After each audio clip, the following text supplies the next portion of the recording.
Okay, going live.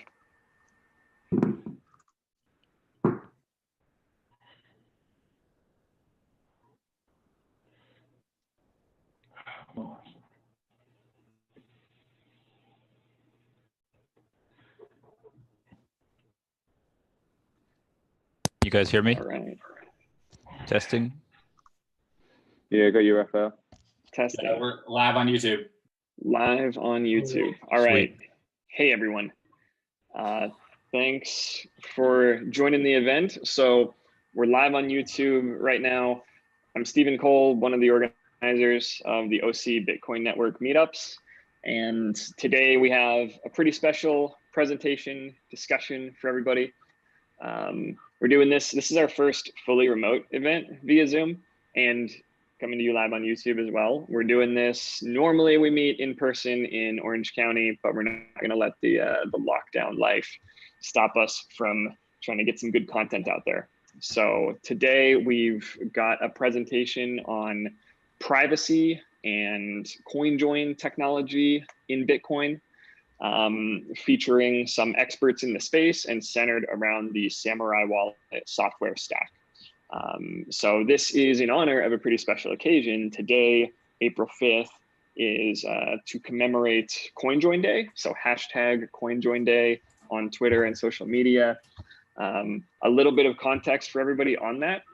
That date was chosen as CoinJoinDay and probably as Satoshi Nakamoto's birthday on his Bitcoin Talk profile because in honor of April 5th, 1933, the day that the US government made it illegal for private citizens to hold gold. So kind of a reminder, you know, not your keys, not your coins. If you can't protect something and be financially sovereign, then people can take your wealth from you. And so today is all about financial sovereignty, how to remain private when using Bitcoin, or at least make conscious decisions about how much information you're putting out there regarding your financial activity. So that's the setting and the backdrop to all this. We do also have, as you can see on the slide that's displayed right now, there's a special discount code called an S code available to any of you who already run Samurai's Whirlpool software, or if you don't already, then hopefully by the end of this presentation, you will be interested, enthused, and you'll go download and try it. And this code gets you 30% off of your mixing fees for the next 48 hours. So hopefully you'll be able to take advantage of some of that. So on the next slide, we've got a rundown of the who's who for today. So in terms of the presenters, some very special guests in the Samurai ecosystem, Zelko, Ergo, and Max. And we can kind of maybe go around and let everybody do their own introduction. Zelko, if you want to go first. Sure. All right. What's up, everybody? So I'm Zelko. My Twitter handle and Telegram is BTCxZelko. So I, along with my buddy Goro Montana, we started the Ronin Dojo project, which is like a side companion for all those who want to run Dojo, Whirlpool, and more on a Pi 4 natively with that as the main priority. That's what we started, and then I've just been a community member for Samurai for about a year now, and so yeah, just trying to get people onboarded and using some of this cutting edge software. Good stuff. Yeah. Ergo, you go next. Yeah, you guys probably know me mostly for being the plus token guy. I don't know, maybe about a year ago, I started studying on, and that sort of led me down, this big rabbit hole, and sort of into the samurai way. Good stuff. I always think it's hilarious that you maybe summarized to some people as like the plus token guy or the chain analysis guy, given the very important to know which side of those things you're on in the context around. But yeah, cool. All right, Max, you're next. Yeah, you'll have probably seen me before already, just around kind of on Twitter and Telegram. I think I've been involved with Samurai as a user for about 2-3 years now. Early kind of beta tester on the Whirlpool desktop software. as well as the mobile client and release there. So yeah, been a long time user, and yeah, just here to really enthusiastically get you guys onboarded as much as possible, just because it's software I love to use. Good stuff. And then some special shout outs to organizers of the OC Bitcoin Network who have put a lot of work into making this event possible. Brian Harrington, Hetty Wook, and CypherMonk as well. So thanks a lot, guys. Okay, so the structure for today is we're going to shoot for somewhere between 30 and 45 minutes for the presentation, and then Q&A afterwards. We'll do Q&A both with voice here, so anybody who's on the Zoom, feel free to ask questions as we go along. We've got kind of a casual setting on here, and anybody tuning in on YouTube, feel free to just chuck questions into the chat. We're going to be monitoring that and try to respond to them as we can. And then some of this is going to be pretty advanced stuff. So there will be a lot of emphasis on advanced concepts. There will be a lot of acronyms thrown around. If you're new to Bitcoin in general, hopefully you will get a lot of useful bits from this. But if there's stuff that you don't know, just write it down and start using it. And hopefully by the end of this, you'll be prepared to start getting hands-on with it. And that's by far the best way to make all this stuff stick. So with that, we can get into the presentation. So kind of the 101, what is CoinJoin exactly? Zelko, do you want to take it away? Yeah, sure. So just some basics, and then I'll let my other two partners kind of jump in. But CoinJoin is essentially the collaboration of multiple inputs to multiple outputs that are using different people together to create one transaction. And that's like the simple overhead. So basically, if I were to simplify it down, let's say me and Max, we were going to collaborate and put in multiple inputs of Bitcoin, and then we're going to have different outputs that some of them could be to me, some of them could be to him, and some of them could be to a third party. So that collaboration is what we call a CoinJoin, end of one transaction. But Max, if you got anything to add, or Ergo, you guys can add a little bit there.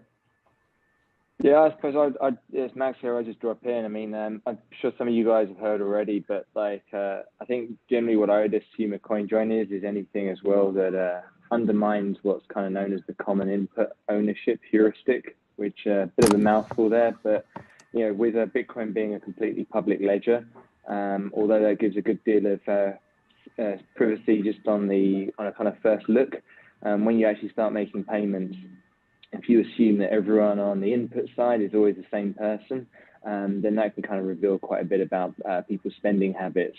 So just by being able to do CoinJoin, it just essentially means is that your transactions can't always be assumed to operate in the same way as observers may expect. Nice. And then important to differentiate, I think, like when I was first learning about CoinJoin, I was a little bit confused because I had heard about tumblers and about mixers, and there are some super important differences between tumbling and mixing or coin joining. So you want to dive into the difference there? For tumbling versus mixing, I'm turn off my video here for a second, just so some of the people can hear me better. So tumbling versus mixing, the biggest difference right there is that one's custodial versus the other being non-custodial. So with tumbling, you're paying a service to take hold of your keys and then give you another set of private keys that are someone else's with the equal amount, and obviously you're subtracting out the fees. So, and the biggest issue there is that custodial transfer of funds for the output that you're asking, rather than mixing or CoinJoin or collaboration, whatever you want to call the non-custodial CoinJoin, since names like to change all the time. So mixing, which is what we are talking about, is non-custodial, meaning no one ever has control over your UTXOs and your keys other than you. It's just going through a coordinator is coordinating all of these transactions to be a coin join. So that's just the overview. And if I missed anything, you guys can jump on me for that. No, that's pretty key. I think that's one thing that definitely intimidates a lot of new people to this, is they assume it's like send your Bitcoin to someone else, trust that they're gonna shuffle them and send them back, and it's totally not that. Like those are tumblers and you probably shouldn't use them. Whereas this is done in a way where you never reveal your private keys, nobody else can steal your coins.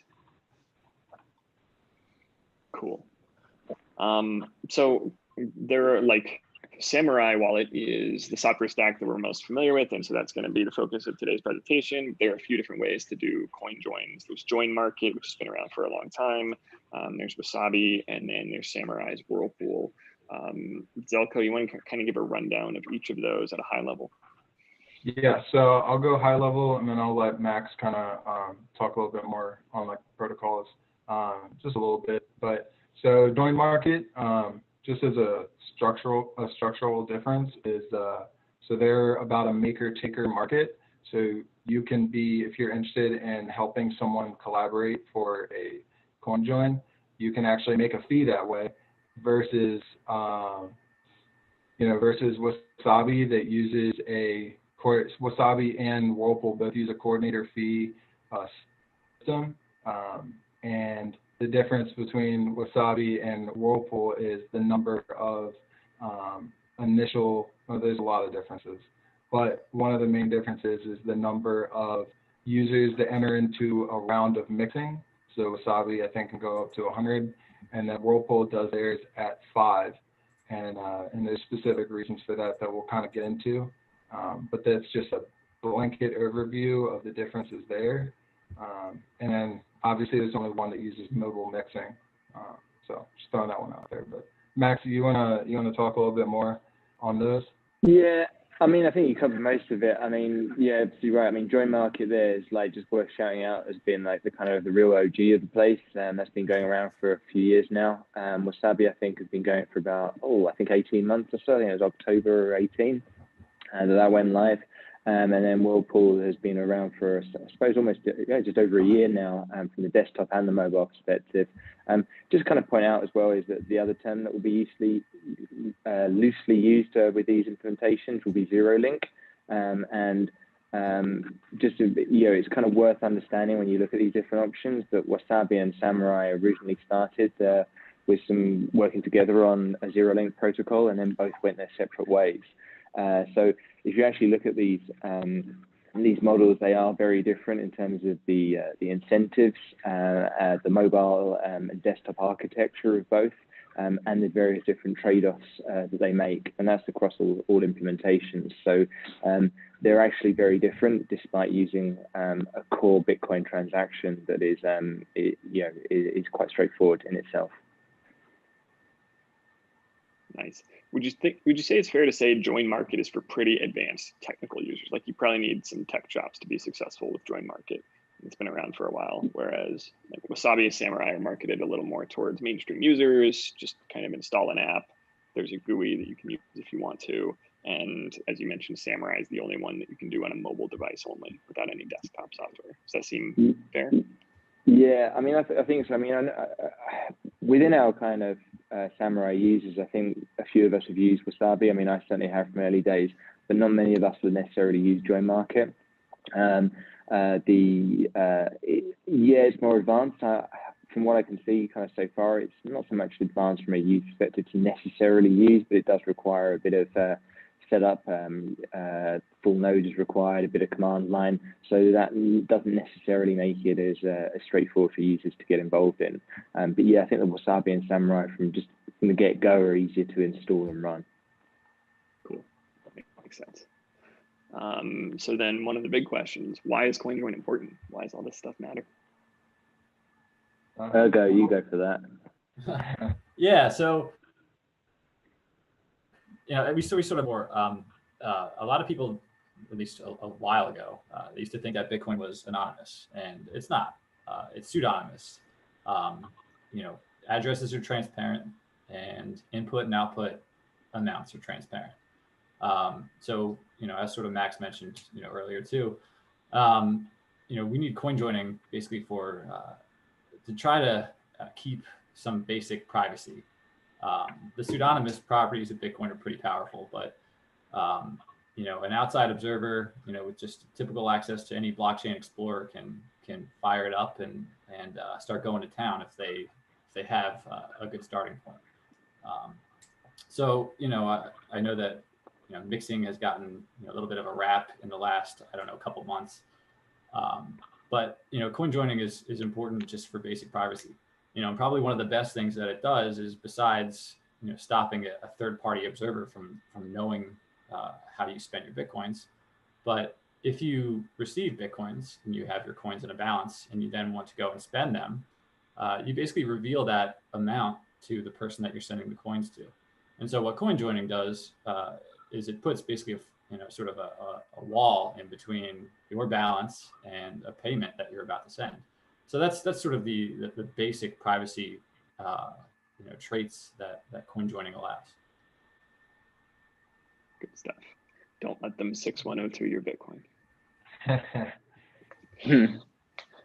Sounds good. All right. So moving on to chain analysis, you alluded a little bit to this in what you just mentioned, Ergo, but maybe we can dive a little deeper into that, like what it is, what are some important factors in it, and how can we fight back? Yeah, so we'll give a rundown of this slide, and then we have some images that we've prepared for you guys. And the good thing about this kind of talk, the way that we have this set up, is it's not like a typical podcast where you've got somebody talking at you on the other side of your headphones and no visuals to help you kind of see what we're doing. So, after we sort of get a little bit of an intro going, we can switch over to that, and that should hopefully keep things a little bit clear. So, what is chain analysis? It's basically trying to glean information from the Bitcoin ledger about who is sending what transactions and where. I just sort of mentioned before how it's entirely transparent. A third with access to a blockchain explorer can pick it up and start doing some snooping. But chain analysis, sort of more specifically, there's sort of our two main types. One is this very broad, kind of compliance chain analysis that has become popular in kind of the last 6 months or so. This is sort of more an automated processes that that exchanges have gotten dialed into. Based on some of these chain analysis companies. They sell a proprietary software that's supposed to enforce good behavior, in quotes. And then there's another kind of subsection of chain analysis, which is sort of targeted chain analysis. And that's mostly for basically people that break the law. So that's a good high level overview of chain analysis. So what are some important factors that leave users at risk? There's a couple of best practices that hopefully we can continue to touch on as we talk. You might have heard that address reuse is bad, and we kind of need to keep hammering that one home. But address reuse is bad is because each address is a new pseudonym. If you're reusing an address, then an observer knows that whoever has sent a transaction there before, those entities are related. Another big one is combining inputs. We'll talk a little bit about the merged input heuristic, or as Max talked about, the common input ownership heuristic. They're the same thing. But when you combine UTXOs, that can reveal to a third-party observer that you now are in control of more than one address. And there are a few other things that we can sort of get into as we roll through the slides. And as I sort of mentioned before, there's two main broad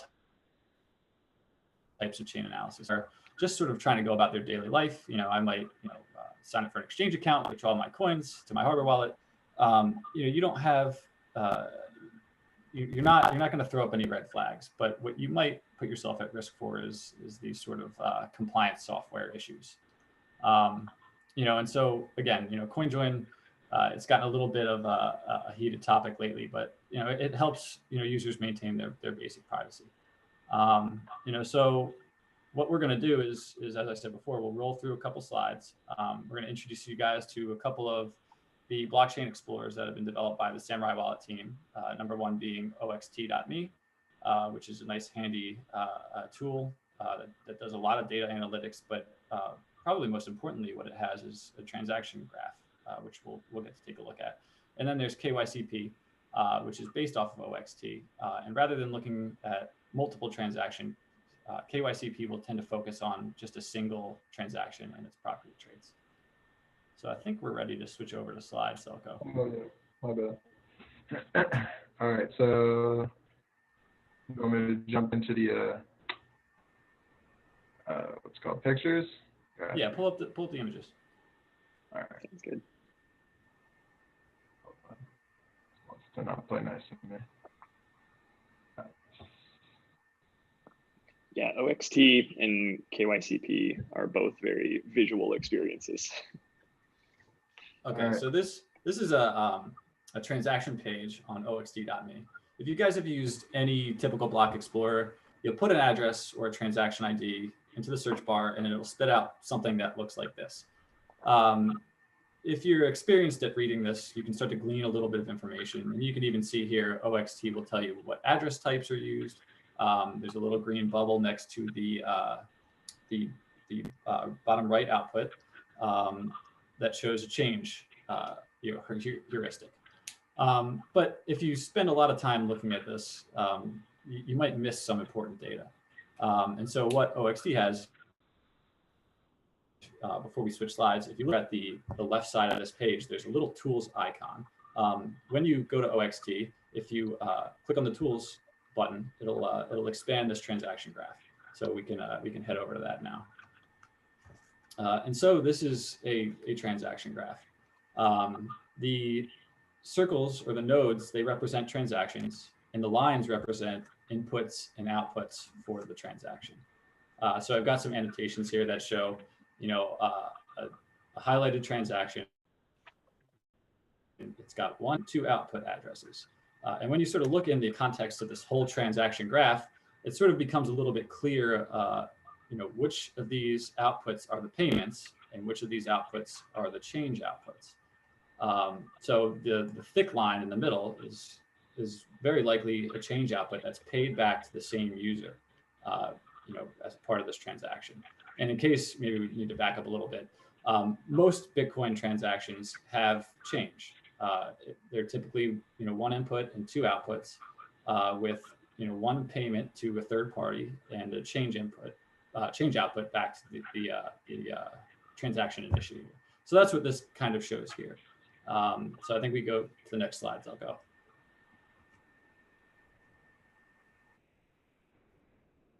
Okay, so this is on the transaction that we showed before. And you can kind of see we have 1 transaction input, and it's a P2SH address, which if you guys are unfamiliar, that's a Bitcoin address that starts with the number 3.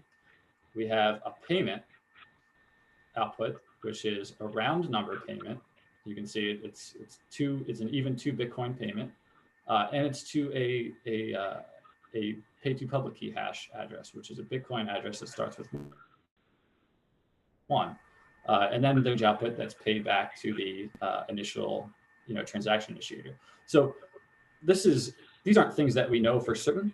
For the most part, what I just ran through, those are typically called heuristics that we can apply based off of some common assumptions. So those are some examples of how you can interpret just a single transaction. So we can roll the next slides. I'll go.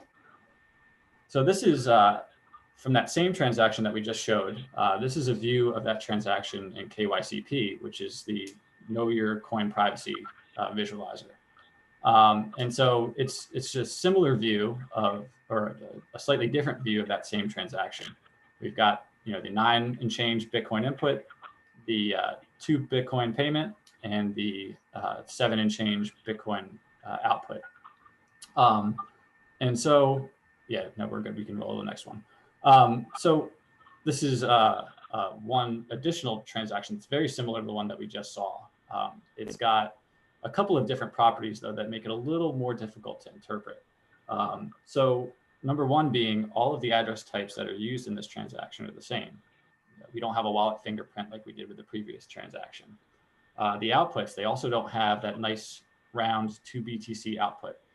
In this case, we have non-round number outputs. So it's a little bit harder in this case to infer which one of these is the payment and which one is the change output. This gets back to one of the benefits of Bitcoin privacy, is that we still have this pseudonymous ledger. We can apply some heuristics to it that we can interpret based off of typical user behavior, typical wallet behavior. But this adds a level of obfuscation and better privacy. But there's one thing that we do know from this transaction, and it's the mathematical interpretations between the inputs and the outputs. What this transaction shows, similar to the others, is that the inputs and the outputs are deterministically linked. And what that means is there's an attack on Bitcoin transaction privacy that's called CoinJoinDay. And what that tries to do is to sum up all the inputs and outputs and determine if there's a relationship between those inputs and outputs. And in this case, we only have a single input, so it obviously was used to pay to both outputs. So we can head to the next slide, Zelko. So this is a more complex transaction. The slide looks a little bit busy, but whereas before we only had a single input and 2 outputs, now we've got multiple inputs and an equal number of outputs on the output side. So what this slide shows is that even though we have multiple inputs and multiple outputs, we can still have deterministically linked payment, where the summary of the slide is that based on CoinJoinDay, each input was used to pay to each output. And when that is the case, you wind up with a cluster of addresses on the input side. As we had talked about before, that's called the merged input heuristic, or the common input ownership heuristic. And so what basically CoinJoin attempts to do is to break this common input ownership heuristic by, number one, including multiple parties or multiple inputs in the same transaction, and creating identical outputs to break those deterministic links. Now, there are a couple of ways that can still get screwed up by CoinJoinDay, but that's basically walking us through the whole process of, okay, we've tried to take a look at a couple of simple transactions. We've tried to apply, a user payment assumption on top of that transaction. And that sort of uncertainty, for the most part, will exist in most Bitcoin transactions. But in this case, most Bitcoin transactions are what we've termed or called deterministically linked. And again, CoinJoin aims to break deterministic links and the common input ownership heuristic. Nice. And then just to define a term real quick, a non-set is something that I think is alluded to in the UI at least a little bit, and that you'll hear a lot in all of this. Do you want to define that? Yeah. So in anonymity set, there are a handful of metrics that are used as a sort of a way to try to quantify how much privacy that you have. So anonymity set is the most basic one. And what that basically means is that indistinguishability from a set of data. So in this case, we're looking at a Whirlpool transaction. This single transaction has 5 identical outputs. So this transaction would be said to have an anonymity set of 5. So again, the anonymity set is sometimes summarized as the size of the crowd that you're sort of hiding in. Cool. And so, anyway, back through our transition, this is a Whirlpool mixed transaction, whereas before we had, a 5 input and 5 out. All of the inputs and outputs were deterministically linked. This is a Whirlpool transaction which breaks those deterministic links. And as a result, we don't wind up with a cluster. A cluster are again, a handful of addresses that are involved in the same transaction that chain analysis will apply common ownership assumption to. And when you do a coin join, the common input ownership heuristic is undermined because they either have to assume that all of the parties, all of the inputs that are involved in a transaction are the same person. In this case, that's not true. Or they have to effectively give up on their assumption. So they either wind up with the wrong answer or they have to basically give up. And so this is a whirlpool transaction. It's got 5 inputs and 5 outputs. And I've sort of also highlighted here the number of interpretations of this transaction based off of the Boltzmann algorithm that was developed by Morant MT. That is the Samurai wallet's interpretation of CoinJoinDay and to try to attack, transaction privacy. And so with this transaction, since we've broken the common input heuristic, we don't have deterministic links anymore. We have probabilistic links and a transaction with multiple interpretations. And so, again, what this really shows is that there's no mathematically reliable deterministic history between the inputs and outputs of this transaction. So for this whirlpool transaction, 1,496 possible interpretations. And then to compare that to, a standard transaction like the one that you showed earlier, that would be like what, one would be one effectively, correct. Right? 1 input to 2 outputs. Yeah. Yes. Yeah. So Ergo, just real quick, what would you say, how important do you think it is that we have these rounded equal outputs as far as breaking that deterministic link in comparison to, some of these other protocols?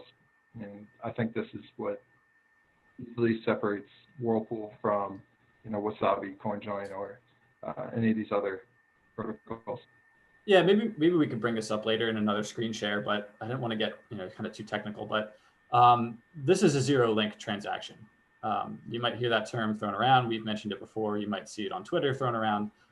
But a zero link transaction does not include any deterministic links. So in this case, the Whirlpool transaction does not include any deterministic links. It's a zero link transaction.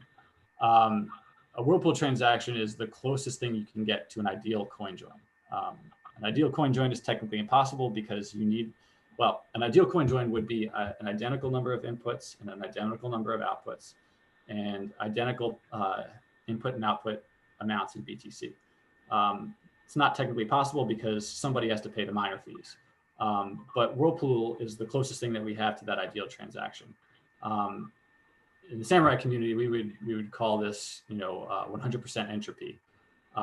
And to not get too bogged down into some of the technical terms, what that means is that the transaction doesn't include any deterministic links and it doesn't have any reliable history associated with it. You'd have to go back to the TX0 initial transaction for this mix to find any reliable history, or go forward to the post-mix spend to find, the next set of data to start an analysis from. Perfect. Awesome. Nice. All right. Cool. Okay, I think that covers chain analysis. All right, so this kind of leads us into our next talking point. I'll let Max hit a little bit on this one, but so we just mentioned, how Whirlpool kind of stands apart as far as it goes with the zero link protocol and having those equal outputs.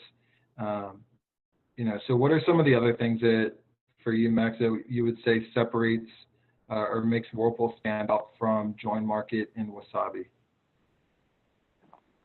Yeah, sure. So I think there's a couple of things. I mean, I'll keep this brief because a lot of this could be covered on the post-mix spending types.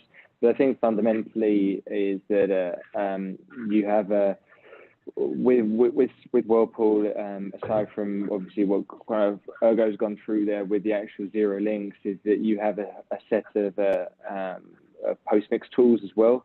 So you actually you have the ability to spend out of mix in a way that preserves some of the anonymity. Wasabi is still limited, at least last time I used it, to this extent. I think there's changes going on now to improve upon that.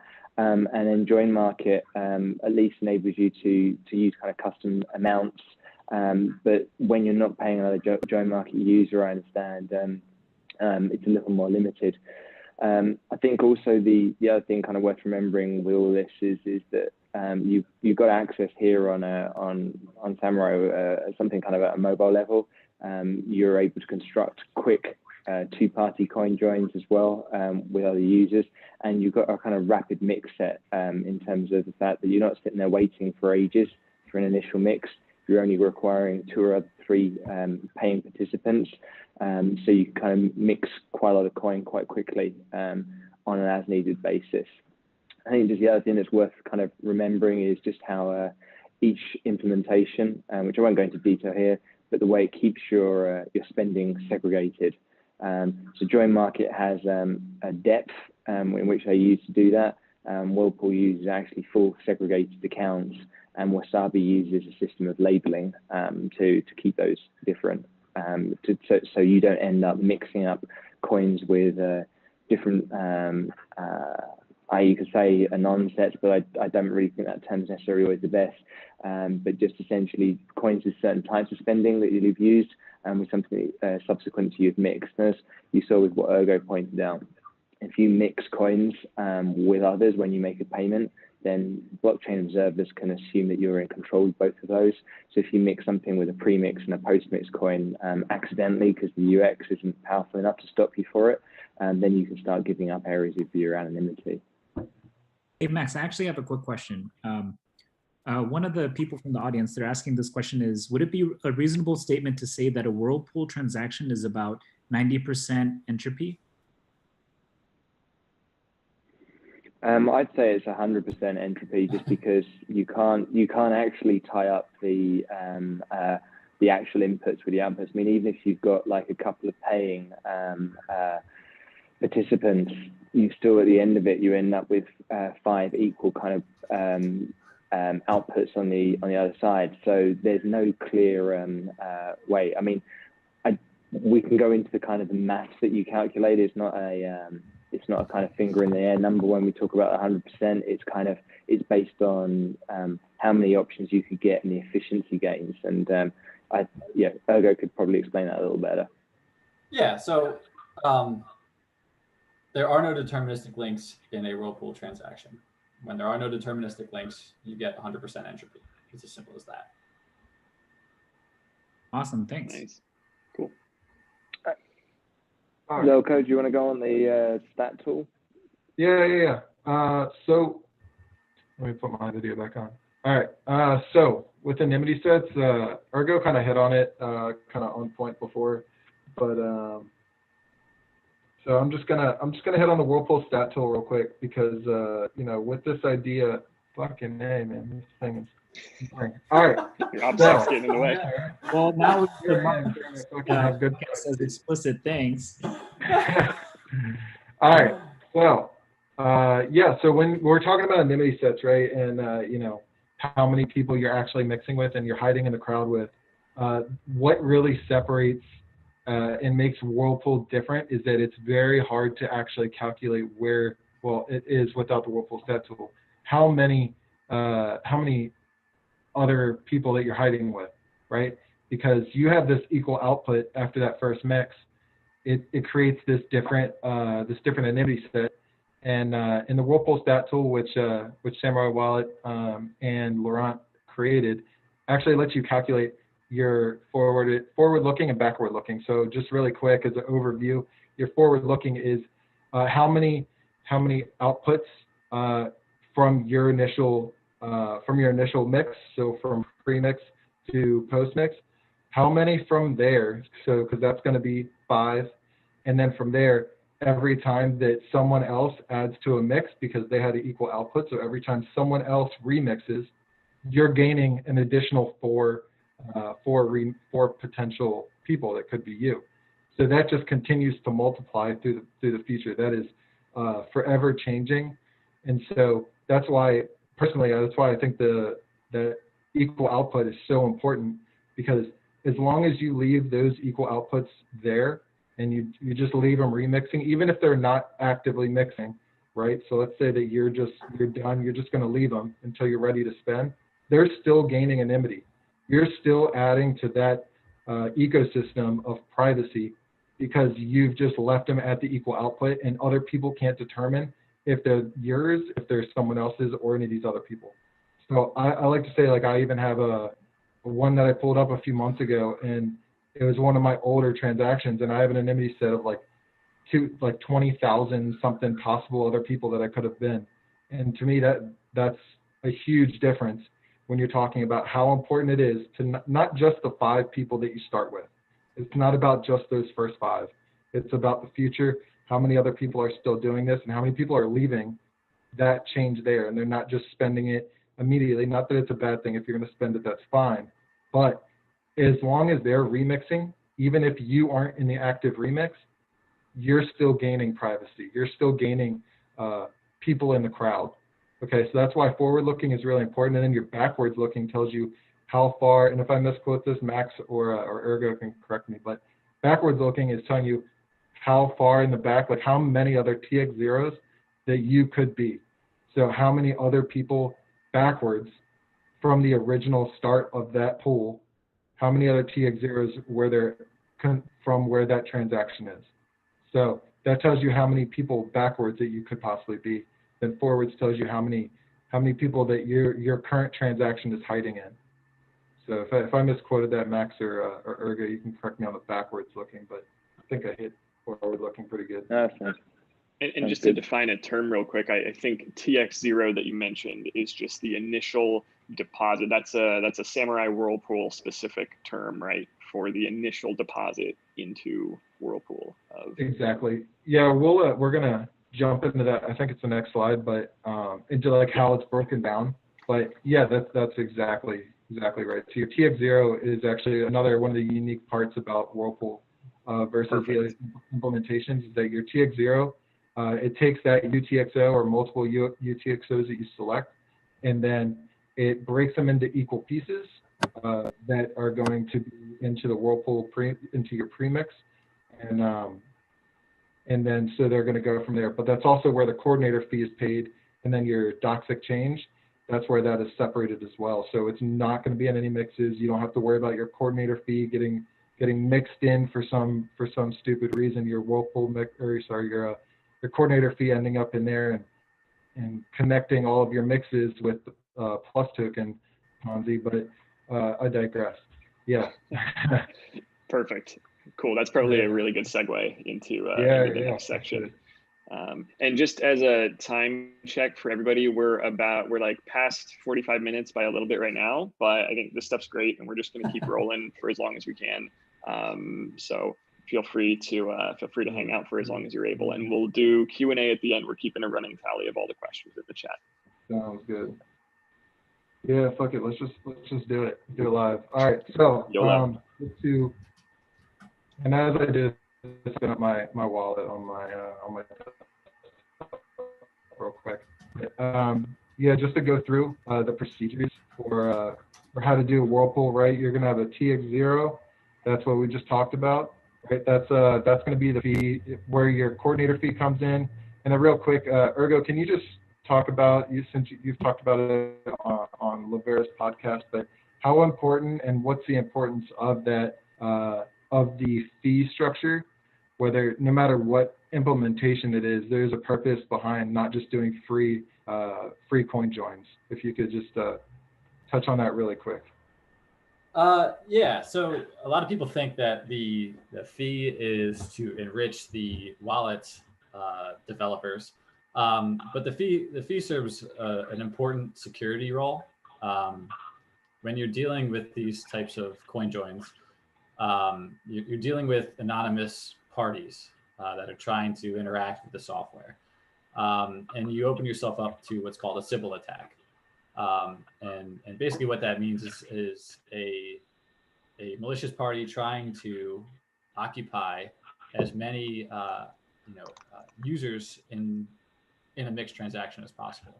So what the fee structure is supposed to do is to prevent this. And the way that Whirlpool handles this is by taking a flat fee for each TX0 that you make. The flat fee is typically 5% of the pool denomination. So the way that Whirlpool interprets a user is as each TX0 is its own user. So each TX0 pays its own fee. Some of the other implementations have different models. Join Market, I think Zelko mentioned earlier, has a maker-taker fee model, and I think they've recently introduced some type of bonds. And Wasabi has a different fee model where you pay as much as you mix. So, Whirlpool's TX0 is to, defeat that kind of Sybil attack vector. All right, awesome. Yeah, I think I covered it pretty well. Let me put this video back on. Okay, so going through, and you know what, we'll just go ahead and put it live onto my so just so everyone knows, I'm the only person that is hacking and can fucking have a Samurai wallet live on my desktop. So if you're looking at doing that, unless you have some sort of Chromebook, yeah, you're probably not going to be able to do it. But you should definitely switch to Android if you're not on Android already, because it's better. Not an Android, just doing the Samurai. Totally worth it. Yeah, I have no problem showing that. I tell my wife all the time that Apple sucks. So if you're not switched, you need to. Anyway, so everyone can see my wallet right now, right? All right, so I put some Bitcoin on here. This is a brand new wallet, so don't worry about trying to dox me on it. This is going to be just your general setup on how you're going to do this. So you deposit your Bitcoin in here. Right, you're going to hit the Whirlpool. It's going to take a second to connect, right? And right now it's not going to show me having any balance. You can click on this amount, and it's just going to go through your different. These are actually different wallets, different deviation paths, so they actually don't interact with each other. And that's really important when we talk about the post-mix spending with Max. But once you're ready and you're like, okay, I'm ready to do some mixing, you just hit the Whirlpool button on the bottom. You say mix UTXOs, right? So this is my UTXO that I have over there right now, right? So I'm going to click that, click next.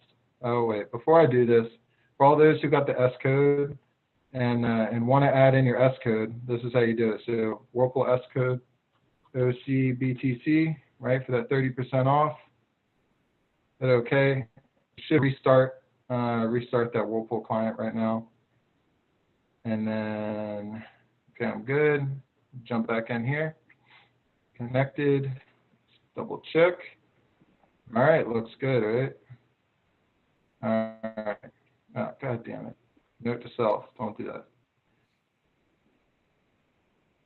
All right, so I got the S code in. We're ready to go. I'm going to mix. Select your UTXOs. You can actually do this with multiple UTXOs at one time. So if I had, let's say, 3 or 4 different UTXOs that I wanted to add, I can go ahead and do that right here. And then I'm going to go ahead and set it to high, see if I can't get this in here while we wait. And then, so you're going to review. And as you can see, it's going to create a combination of 10,546, right? Deterministic links are going to be 0. It's going to create 1 UTXO into the pool, 0.01, 0.01 entropy, 10.1 bits, right? And here's my pool fee. So this is not including that 30% discount, but pool fees, as we'll get into in a second, are always 5% per TX0. So 5% of the pool fee per TX0. So you can do 10 BTC and 1 TX0, and you're only going to pay the pool fee of 5% of that pool. So just one flat fee, and then you remix for free after that. All right, so I'm ready, and this is going to tell me the amount to Whirlpool, and this is my unmixed change down here at the bottom. So doxic change, it's telling me, do I want to make it unspendable so I don't accidentally add it later on? You should always say yes for this. You should always be trying to block that. And in future updates, it'll actually put it into a separate deviation path or a separate wallet that you won't see on your main deposit wallet. So after I do this, I shouldn't see anything on my main wallet because it should be marked unspendable. All right, so while that does that, because it's going to broadcast, and then we'll go from there. But so the doxic change, one of the most common questions we get is, what do I do with this? you know, I want to be able to spend, I want to be able to consolidate this, or I want to be able to reuse this. So as you guys see right now, this is it's in pre-mix right now, okay? But one of the questions you get is, what do we do with this dox exchange, right? Like I don't want to just leave this here. There's a couple things that you can do. I'll touch on a couple, and then anybody else can jump in. So the first thing that I normally do is I either just leave it there. You can just leave it there and wait for Bitcoin price to go to the moon, and then smaller pools come out. The other thing you can do is you can donate it, right? You can donate it to someone, whoever you want of your choice. I personally, if I do donate, I typically just donate it back to the Samurai team, because you know, they're a small team and they're making some of the most cutting edge privacy stuff. And then there's some ways to use Lightning that I've heard people use, but it's not easy. So I'm not going to sit here and say that it's easy to use Lightning with your dox exchange, because it's not. But there are some ways around it. And then the other most recommended way is swapping it out to Monero, going from Monero back to Bitcoin. So there's some other ways, and you know, to get into more detail on that, we'll talk a little bit about it later. But just real quick, while this is going, so right now I'm just waiting for enough peers to do my actual premix, to actually do the first TX0. And once I have either 2 or 3, depending on the amount of fees paid, it'll go ahead and it'll just mix from here, and it'll go to postmix. So while we wait for that, this is the general setup and the general process for you doing a TX0 on your mobile wallet. All right. And one thing that might be cool to mention as we wait for this mix is just context for people who aren't as familiar with these advanced types of wallets. So any wallet out there, you know, like mobile wallet, is using all of this stuff like UTXOs behind the scenes, but typically they hide some of these details from you. They don't give you visibility into what the UTXOs are that your total wallet balance is composed of, for example. But with Samurai, you know, you do kind of get that summary view, but you also get the ability to dive in and really see like what are the UTXOs, and get very granular with how you want to spend. If there's a UTXO that you don't want to spend, if you're worried it was like a dust attack, something someone sent to your wallet to track you, you can just flag it as don't spend. So there's a lot of stuff that might seem intimidating if you're only familiar with wallets that don't have those types of capabilities. But it's pretty simple to like use as a typical wallet, and then only dive into the advanced section in the advanced tools if you really want to get into that. Yeah.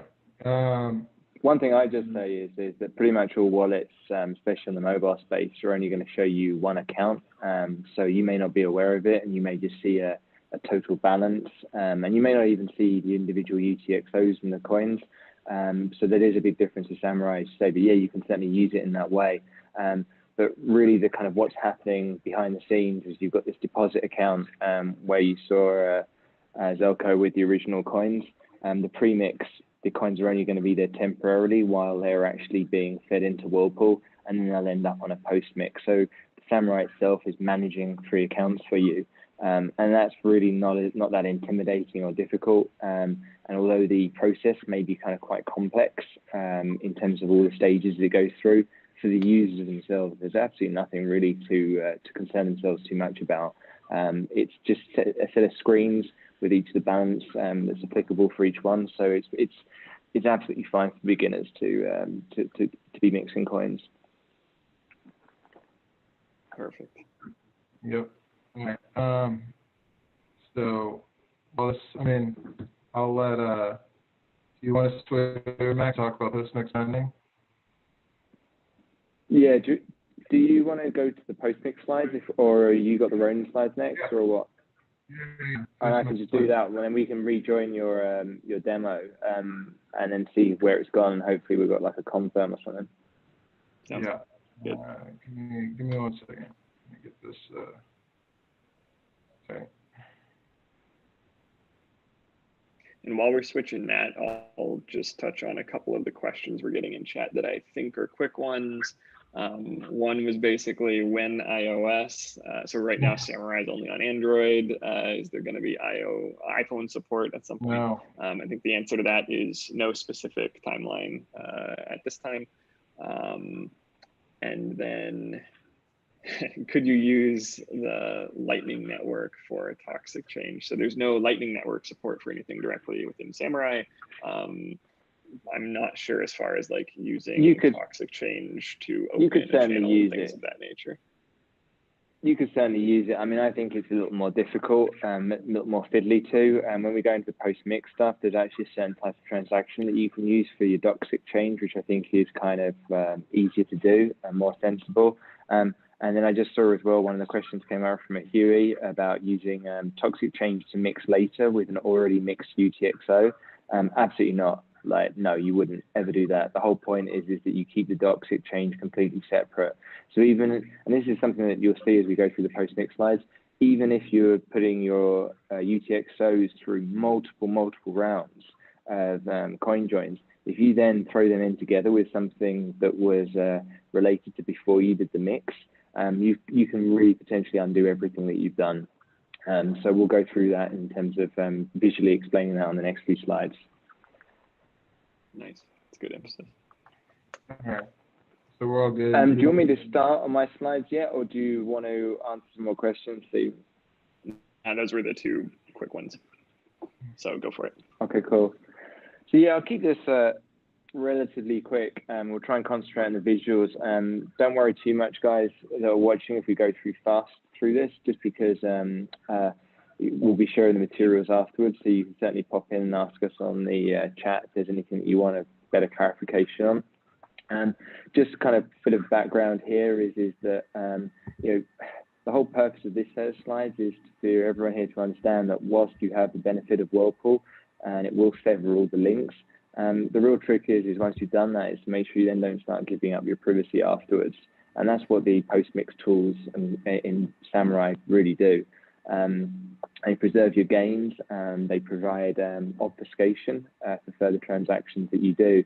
And you know, if you're doing them properly, or rather you're allowing the wallet to let you do them properly, because there's really very little interaction you need to do, it becomes actually unclear in your transactions subsequent to Whirlpool what's actually going on for an outside observer. I touched on already the poor post-mix practices a bit there already. But really what I would say, and again, if, I know it's a popular question for people wanting to move stuff like cold storage, is, you know, amount correlation is already an attack. So no matter how well you do your mixes and all that, if you go in with exactly kind of say 5 BTC before a mix and then assemble that all together for 5 BTC after a mix, even if you've got good zero-link coin joins in between, people can infer a fund movement and get an idea of what's happening.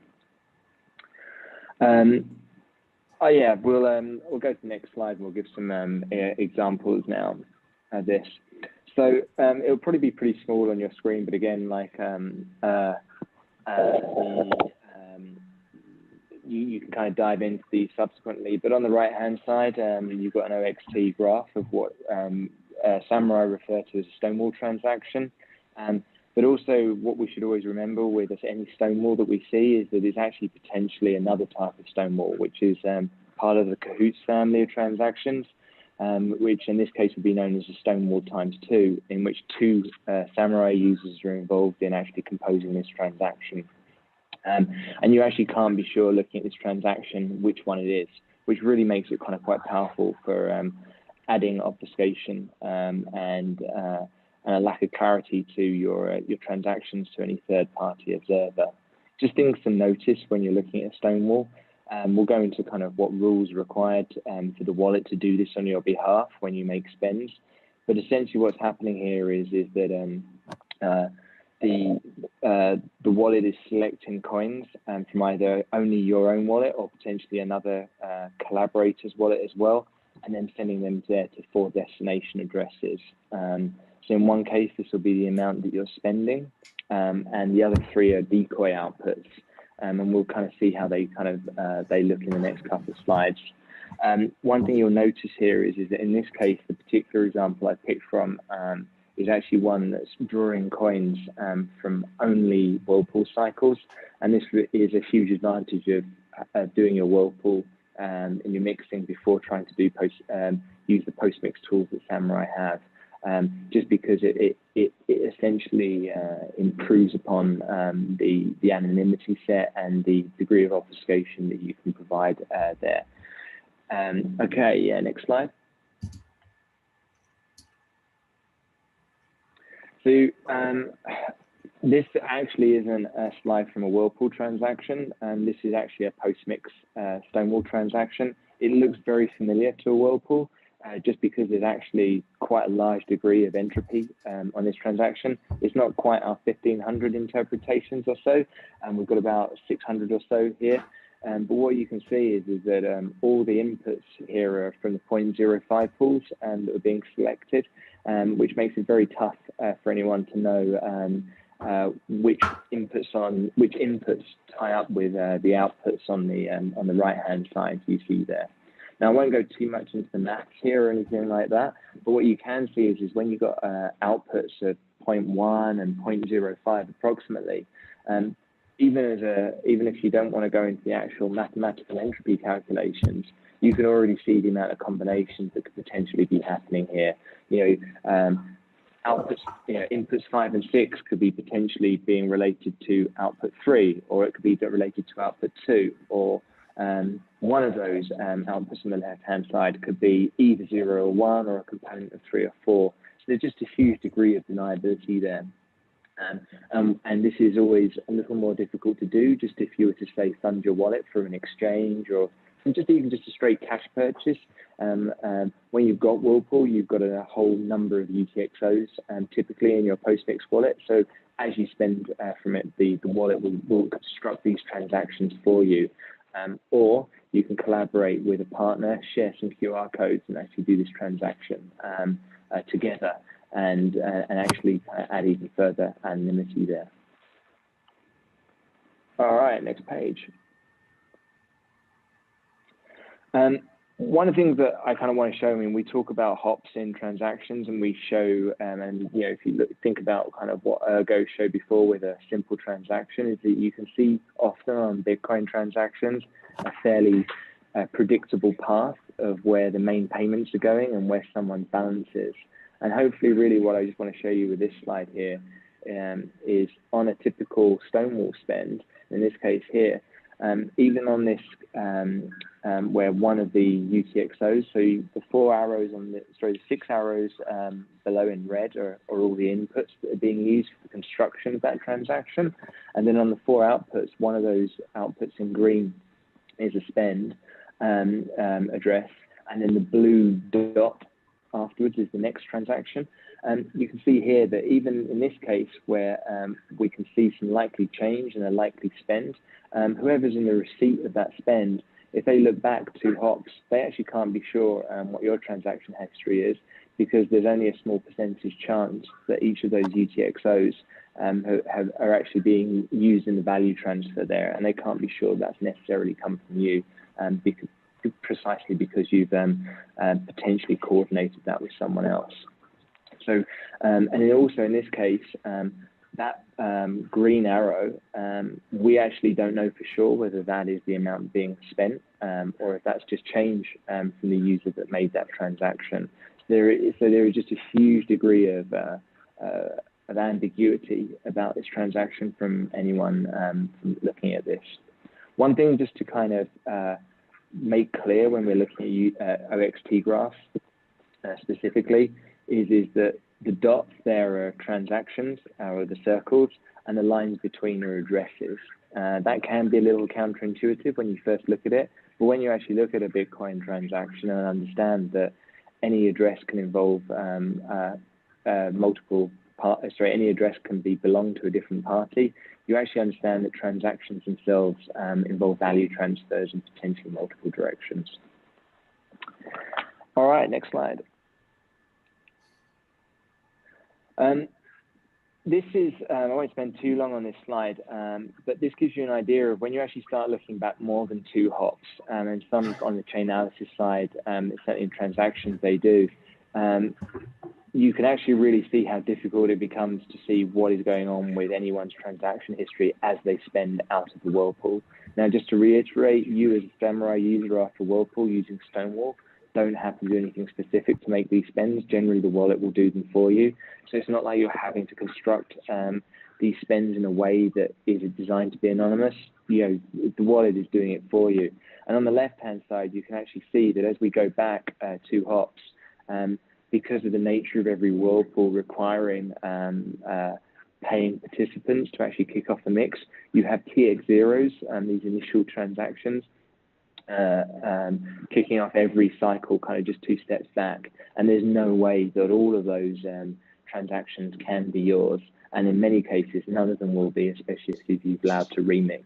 So there's very little here that the history on the transactions actually provides as you go 2 steps back, 2 hops back. All right, next slide. The other thing as well is, unlike kind of typical Bitcoin wallet transaction spends where there's predictable kind of 1 input or 2 inputs and a couple of outputs, when you do Stonewalls and you continue to do them either on your own or in cahoots with another partner, the graph there on the left is what starts to happen, and you get a kind of scatter type shape appearing in the blockchain analysis graphs. And you can see here that all those transactions that I've highlighted in red are potential Stonewalls, and it becomes very clear to see any kind of straightforward path as the amounts go through.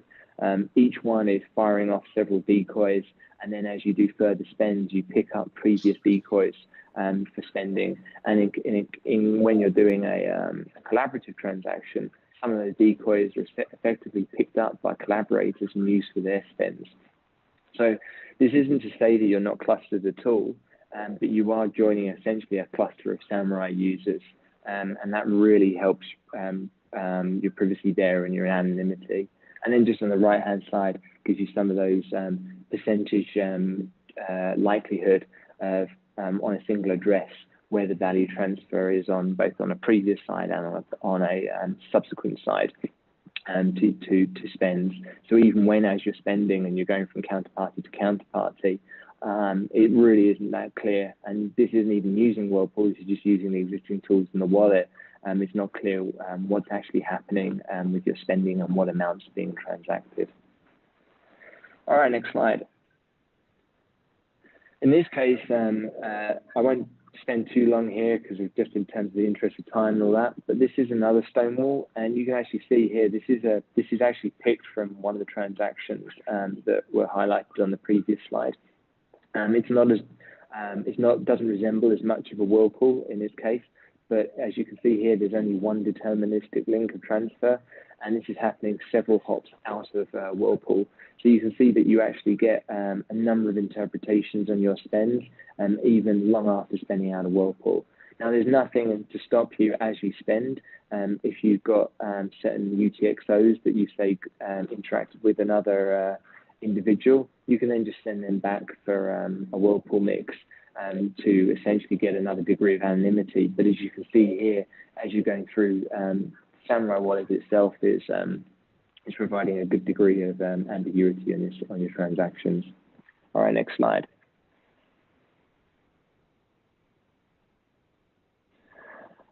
This is just more of a kind of summary side. I'm not going to spend here because you guys can read this, spend too long here because you can read this, but just to be aware that there are rules as well to constructing it.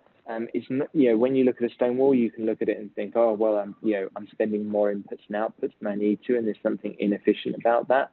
Well, for some cases it is, but actually in many cases, you actually get efficiency gains when you use your Stonewall wallet.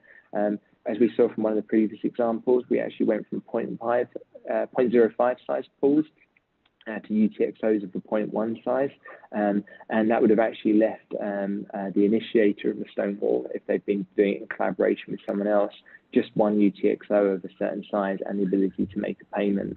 The other thing I'd add as well is that you can actually add distance to the Whirlpool cycles. Although there's been no indication that certain entities such as exchanges care about doing whirlpool cycles, if this ever happens in the future, as you stonewall out of a whirlpool cycle, there's nothing there that makes them look different to any other batch transaction particularly. So you've got a level of deniability from actually having eliminated all your links in the mix. And as you go forward, just doing ordinary spends, but nothing there really jumps out to any blockchain observers. Nice. Just to be aware maybe that, one real quick note just on that, on the usability aspect of the collaborative spend, so the Stonewall X2, is that in order to perform that, you can do so remotely. Like if you and the person that you want to collaborate with to perform that spend are not in a room together, then you can maybe over some secure messaging channel, you can basically paste a couple outputs back and forth, and you can do a Stonewall X2. But it's a lot easier if you're in the same room, because then you're effectively just scanning QR codes on the phone. Yeah, I mean, absolutely. They're designed for in-person meeting, but what kind of happened is a lot of us, especially if you're comfortable with your participant and knowing somewhat of your UTXO set, you give up a teeny bit of your privacy on a peer-by-peer basis to make those spends out of the whirlpool. And we often share QR codes over Telegram or Keybase. And then actually, I mean, it's not unusual for me to be able to do these collaborative spends in less than 3 minutes. So and there are improvements, as I understand, coming along the way from the dev team to make that even faster. Cool, good stuff. All right, next slide. Yeah. Just to be aware of, there's some aspects here that I've touched on already, but just be aware that you know, the wallet will do these on your behalf, but there are criteria that are required, such as transactions not all coming from the same transaction hash, and that also is what gives us the that scatter type effect on OXT. So when the wallet can't make a spend like that, then that's okay. You can just do an ordinary spend. But just be aware that you can't always do a Stonewall, and typical kind of ways to ensure you can do it is to spend far less than half the amount of your balance together, and have a good set of UTXO sizes that you're spending from, and also not to have UTXOs from the same transaction history. Okay, next slide. All right, this is actually another type of Cahoots transaction, and this is a good one for even spending your Docs exchange. This one often confuses people, or rather blows their mind when they see it. But just to be aware, this is a very simple coin join in the fact that it's not lots of inputs and lots of outputs, but the simplicity of the transaction is actually what makes it really powerful. Again, guys that are watching, you can dive into this PDF afterwards and kind of check the calculations and what's happening. But in this case, it's a coin join that enables you to make a payment from one person to another.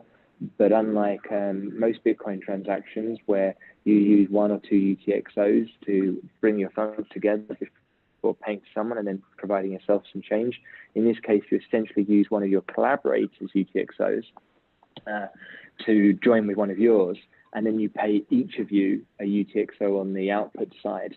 And what that means is that you manage to make a transaction where you exchange amount that isn't actually on the blockchain.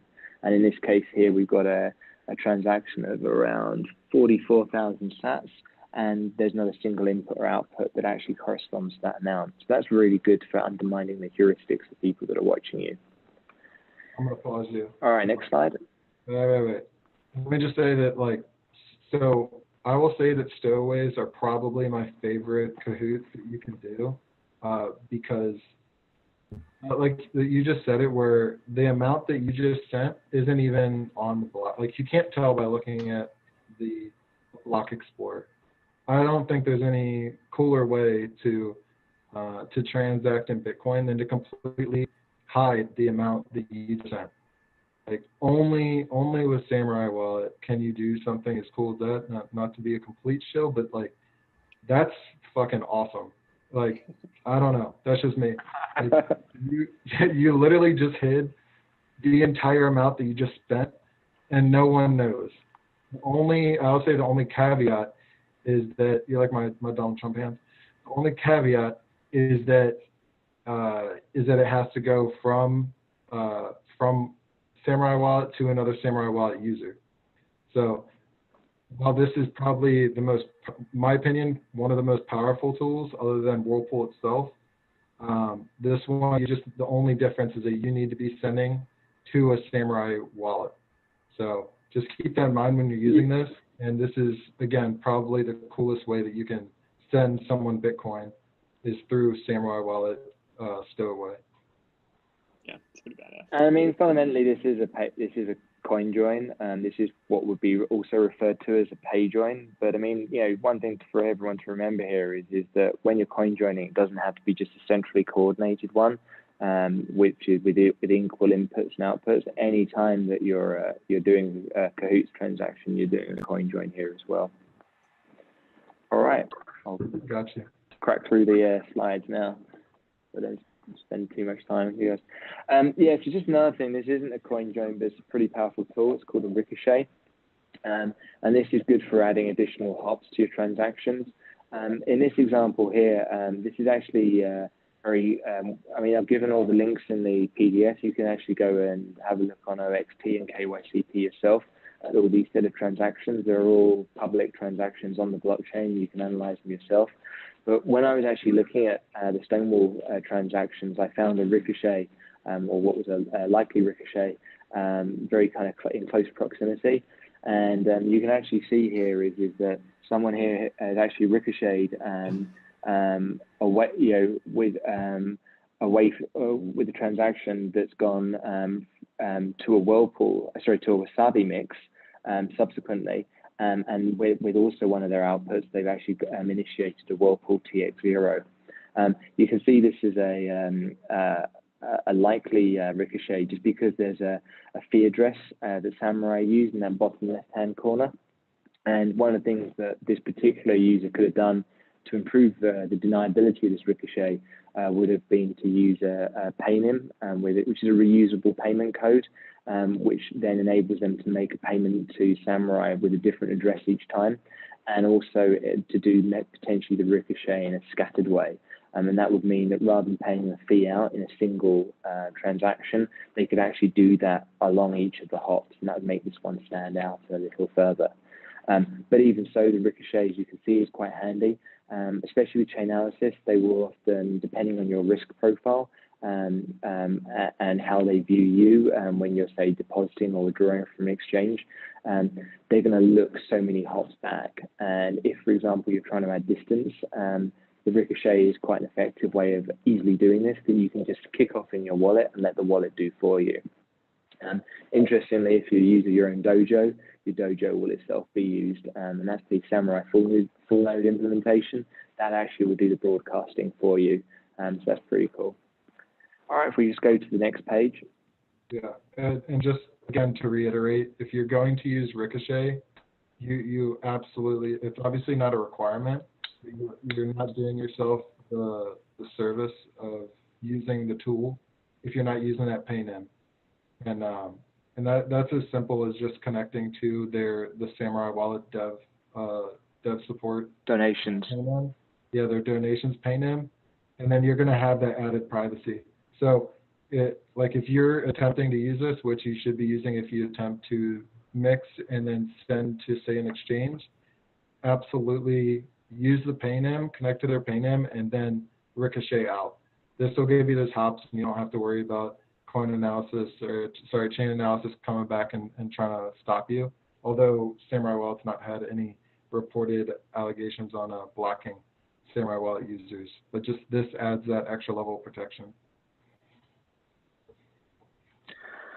All right, so one of the things here, this is a bit of a kind of final slide, is a bit of a warning for everyone. I'm not expecting, obviously, to go through this incredibly deep slide, but essentially, when I was going through picking up examples for coin joins, when I actually looked at this user, one of the reasons I was able to follow this particular user that did that ricochet through is I tied up some of their docs exchange from TX0s and traced that back. And what they've done is they've made several TX0s, which is initiating a premix into several different pools.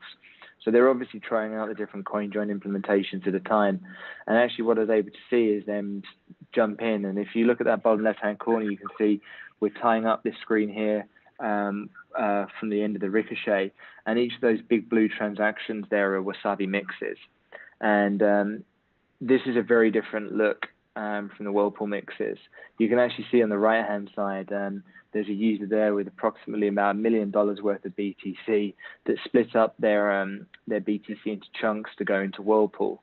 But because there's no enforcement in Wasabi to actually break down those inputs into standard denominations that are common across pools, then what you end up with is just very visibly traceable amount correlations that you can actually bounce through all the way through the pools here. So you can actually see as they're going through, you actually see them tailing out. And one of the things that it's worth being aware of with tools such as like OXT, and I imagine the ones that the chain analysis users are using are even more powerful, is that I actually didn't even myself expand those linking transactions. But as you go through, where there are transactions that are single hops away, OXT actually actually links them automatically for you. And what I would show you there is that even if you think as you're making a transaction and you're seeing UTXOs go through these very complex transactions and believe that you're getting some strength through through just sheer anonymity sets and numbers of participants, you can actually see that these transactions start being brought together again later in the transaction process. And you can see there I've highlighted a couple of areas there of splitting and merging.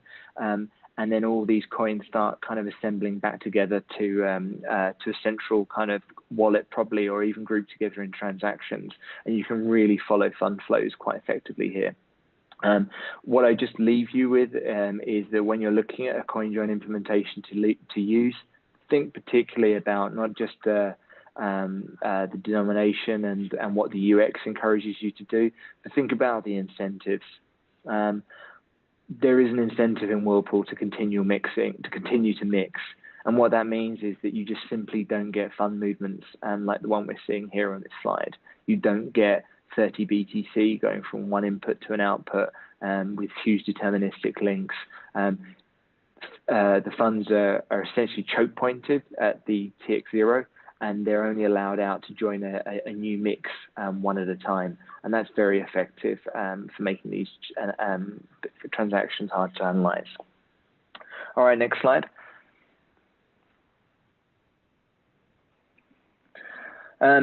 Again, this is more for everyone else to think about and you to hit us out in the groups rather than necessarily cover this on the call. But just really that despite the fact that obviously Samurai is providing some very good tools here, just be aware that, and Ergo kind of highlighted this, is as you make, Bitcoin's still got different address types. There are a number of, there are a number of ways other than, it's not just simply doing stonewalls and being able to be sure of your privacy. If you pay legacy addresses, they will stand out in transactions compared to the BEC32 addresses that the Samurai wallet uses. Yes, you can use Cahoots to do transactions, but you do require online participants that are active and able to join with you.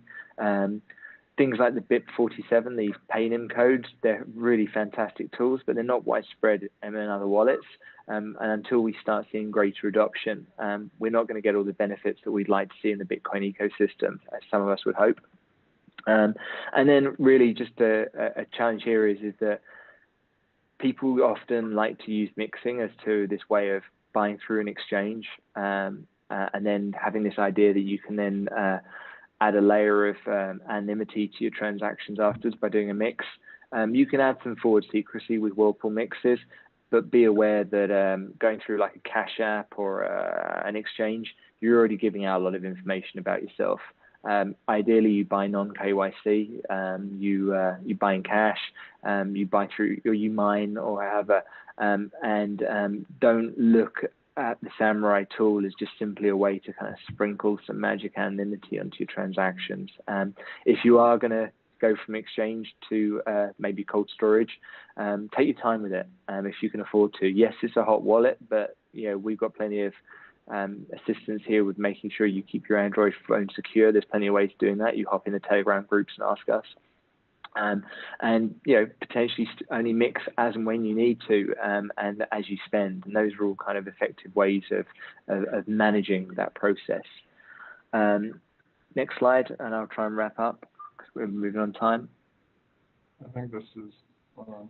Oh, is that the last one? It's the last one. Is there one more? All right. What was the previous one?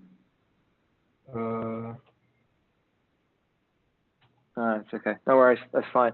That's I think that was it. That was it. And then just the other thing is this is a mobile wallet. You're generally going to be using it over a tour. Have some patience. It's not always easy. And then just the other thing to remember is that people talk about the single UTXO spends. They're a good way of not giving away your total balance, but I would hesitate to recommend you just do that by default for all your spending. Ergo's highlighted before actually how infrequent single UTXO spends are compared to other spends in the blockchain. So this is just not some kind of magical way of doing it. Vary up your practices as you spend, and just be aware that this is a spending wallet. That's it from me for the moment. Nice. Solid overview of post-mix hygiene. So quick note on timing, we're way over time already, but I think the content's awesome, and we're gonna try to fast forward a little bit through the remaining part that we have, and just kind of keep it more high level, and then jump to questions in the next few minutes. Yeah. Okay. So Whirlpool, just to keep everyone on the same page. So Whirlpool is broken into 3 different parts. Or 3 options you can run them. You can run them with the wallet standalone, like I demonstrated earlier. You can connect to your mobile wallet. Ooh, it's typing. Maybe typing on So you can all of them require you to use your mobile phone. You have to link your mobile phone for these other 2 options. I'm not fucking murder that person. All right. So then you have the Whirlpool GUI. All right, you have the Whirlpool GUI that gives you a lot of control, okay, that gives you some different options. And then the Whirlpool CLI, the command line interface plus the GUI, gives you 24/7 mixing, plus the GUI gives you that added control features for mixing. The biggest difference between GUI and the mobile wallet is that for your TX0, you can actually choose multiple inputs, and they don't need to be they don't need to all be Bets32 addresses. So that's just something to note. The recommended best practice, at least in my opinion, and what we've seen is you do your TX0, you construct your TX0 via the mobile app. Okay, as soon as that's done, you can go ahead and just let it go, and you'll have, as long as you have the Whirlpool CLI running, and then you can check the status and update your Whirlpool addresses via the GUI. Okay, and then obviously post-mix spend, which we've talked about, you'll do that with the mobile wallet. Okay. All right. So Dojo, so the biggest criticism that we always hear is my XPubs, right? Being on the Samurai server, and why is that a problem? So just really quick, it's here that Samurai has, if you don't use Dojo, which is backed by your own node, then you're going to be exposed to having your XPubs on the Samurai server. If they're not your adversary, then it shouldn't be an issue for you. But if you want your complete privacy, complete freedom on that end, and not have to worry about in the event that, God forbid, if the servers are compromised, then you should be running a Dojo. So Dojo is basically a backend full node server that allows you to run your full node and connect it via Tor from anywhere with from the node, sitting at home, doing whatever or wherever you have it, connect to your mobile wallet, and it just keeps all the transactions, all the XPubs are tracked on there, and that's how it updates. Okay. So there's a couple different ways that you can use it. You can go through and follow the Samurai GitHub, which is based on Ubuntu, right, for your main computer. That's what x86-64 is. All right, and then so then there's the nodal, the red beast, as it's known. Red is faster, it's a proven fact. and that's Keto Miner. That's Keto Miner's brainchild, and he actually has it set as close to the actual Dojo server as possible. He doesn't use any Docker instances. And then you have Ronin Dojo. Okay, Ronin Dojo gives you all of that's my project. That's what gives you all of the features that they push out in the Ubuntu. And then it also pushes out your Whirlpool CLI. It allows you to run the Electrum server backend if you want to connect to Electrum in your and for your hardware wallets. Okay, and then finally you have MyNode. All right, MyNode is obviously a really popular implementation right now, and they obviously you'll have all the different apps that they've added as well, along with Dojo and Whirlpool CLI on there. So those are just some options, and it's worth noting that Ronin Dojo and MyNode both run on Pi 4. Ronin also can run. I mean, you can run pretty much any single board computer for MyNode. Ronin, you can run it on an O2 Odroid as well. Sorry, N2 Odroid as well. All right, let's keep pushing.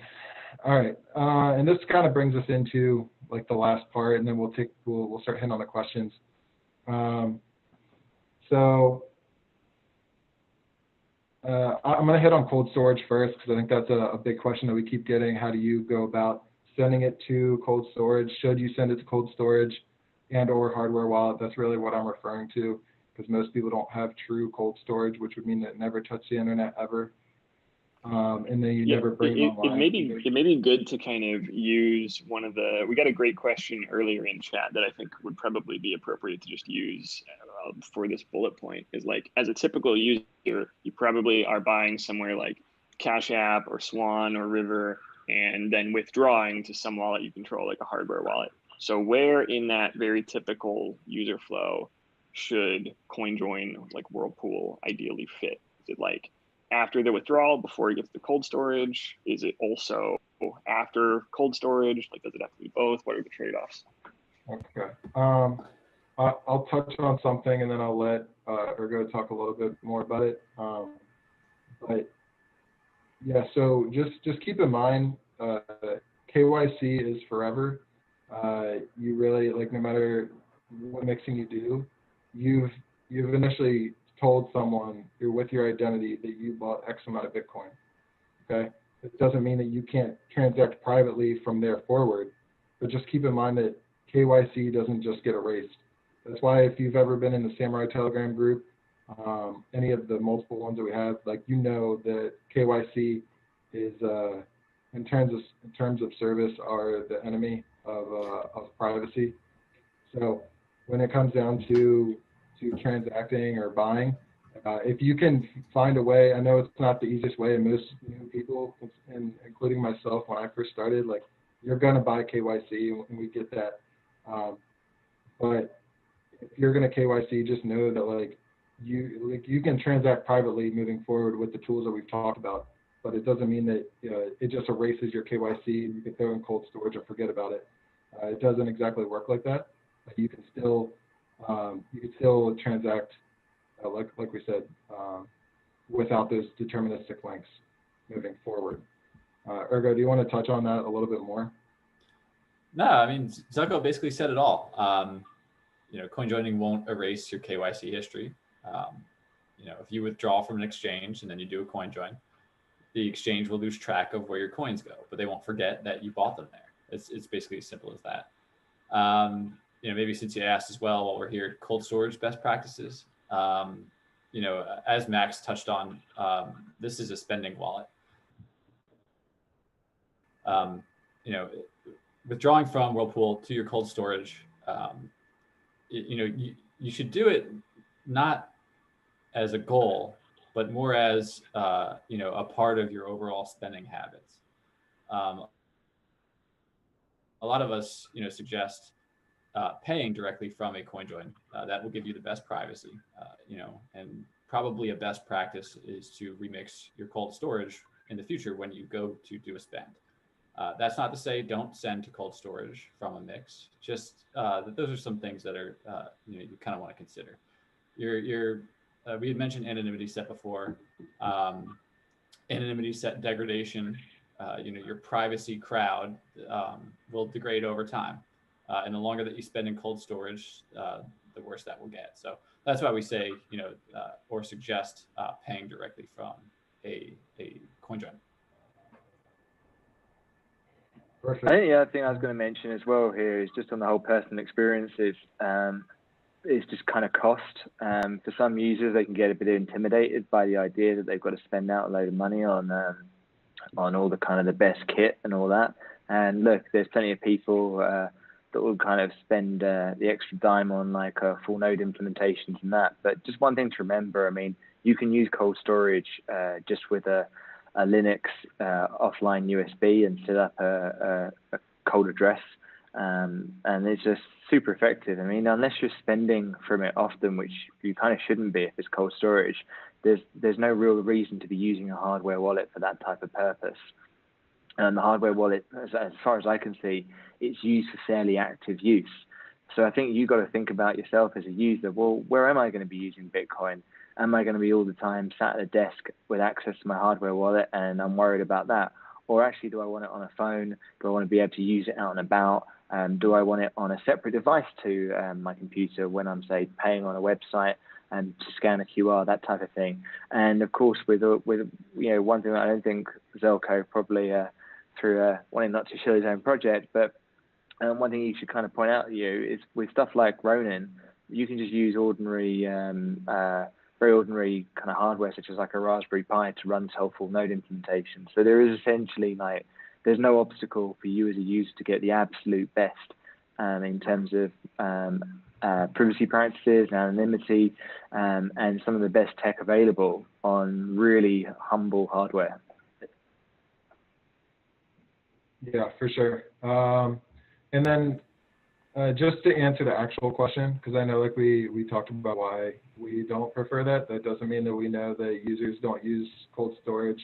So if you're going to be using hardware wallets, I know I keep saying cold storage, but I mean hardware wallets. If you're going to use hardware wallets like a Cold Card or Trezor, Ledger, number one, you should always be having it backed by your own node. Okay, and that's done through either Electrum X or Electrum Rust server. So that's how you should be doing it. Number one, first and foremost, if you're using the Electrum server, public servers, like, you're wrong. So starting off there, but if you to send from Postmix to your hardware wallet, a couple of things that I recommend to users. Okay, so one, you're going to want to make sure that you do either Stonewall or Stonewall X2 that we talked about. And to do that, to get as much, like however much you want to go over there. That way you're still maintaining some sort of, you're maintaining those that privacy that you gained. Okay, you're not losing everything. Granted, the best case is that you maintain those equal outputs that you originally have.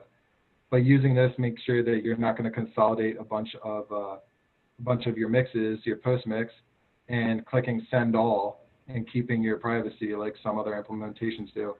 Because that doesn't do you think how would that compare to like one UTXO at a time? So sweeping one UTXO, is that, well, yeah, that's one of my other parts as I go down the list. Okay. That's definitely not a bad idea, because it's already saying like, hey, your UTXO is here, and then you sweep and you still have that one UTXO. Now, keeping in mind that when you do that, you no longer have an equal output. You can't just like sweep and move the key, and you still have to pay a miner fee to move it to a new address. So it's still not going to continue to maintain an anonymity sets, but it's still better. It's still good to have that as a separate entity that they don't know is connected, if that makes sense. So Stonewall or Stonewall 2X and then, or X2, I'm sorry, and then sweep a few. So sweep them as many UTXOs as you want, and then do that until you have all of your all the funds that you want, all the Bitcoin that you want on that hardware wallet. The trick is then, how do you take it out of there? Okay, a lot of people end up doing like send all, or you send those transactions together. that's going to be your problem. Okay, that's when you end up doing that is when you end up consolidating, and now all those anonymity sets that you had before are now gone because now they're all linked to you sending it to the exchange or sending it back to your wallet. So whatever you send to your hardware wallet, that UTXO needs to stay that amount. So then you need to practice good coin control, and that's why if you're going to use hardware wallets, you should be using Electrum. You send from there, and you send that whole UTXO and nothing more, and you send it to either back into Samurai for spending. You can remix it from there, like using it, do another TX0 if you want to go back again and destroy those deterministic links, or you can go back and use post-mix spending tools and do like a Cahoots or something like that in order to spend that amount. Okay, so those are some of the things, but the biggest part is what you do after you move them to your hardware wallet. Don't just think that you can send it there and then leave it and then you're good to go, because that's not the case. Okay, so this is again why I'm not a big fan of recommending it. I know people are going to do it because that's their security preference, and that's fine.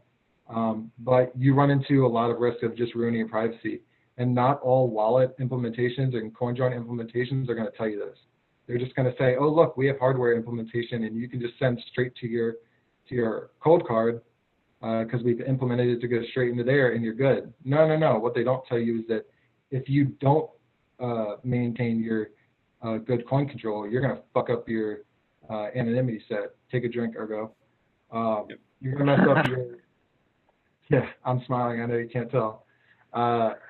You're going to mess up your privacy. So they don't tell you those things. And this is why I'm going to be straightforward and tell you that. And that's why if you ask any other Samurai, the people that are around Samurai, like we tell you that you're not, like, you don't need that stuff. All right.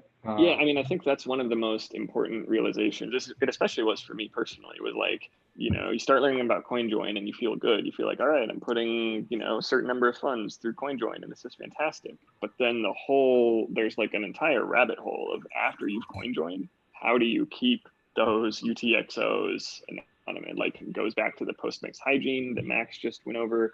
And if you're doing some long-term storage like a hardware wallet, then yeah, it sounds like the most costly but security-friendly approach, if you have to involve a device like that, would be mix before, mix after, and Cahoots or as many types of collaborative transactions along the way as you can. Or potentially UTXO by UTXO.